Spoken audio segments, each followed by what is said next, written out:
Isang team owner ay lubos na sumusuporta sa hakbang ng PBA na magpasimula ng pagbabago sa pamamagitan ng pag-introduce ng 4 na puntos na tira sa laro.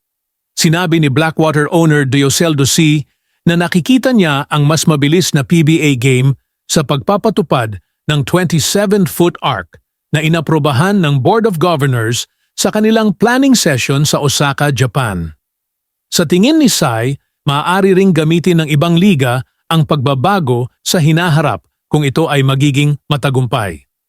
Ang 27-foot arc para sa 4 na puntos ay lubos na magbabago sa dinamika ng mga basketball games. Magiging mas mabilis at ito ay magiging half-court, man-to-man defensive game.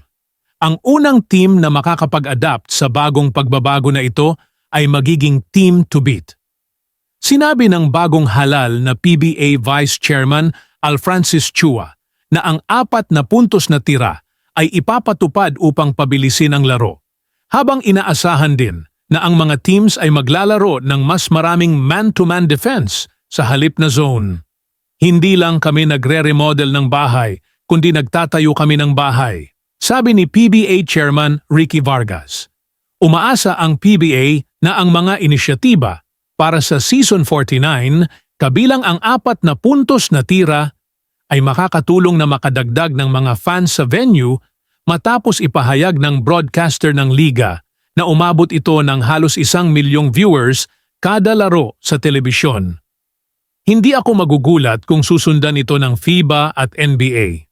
Sumasang-ayon ako kay Alfrancis, makikita natin ang mas mabilis na takbo ng laro, sabi ni Sai. Isa sa mga manlalaro ni Sai sa RK Ilagan ay nakita ng nagpa-practice ng 4 na puntos na tira sa isang video na pinost sa social media.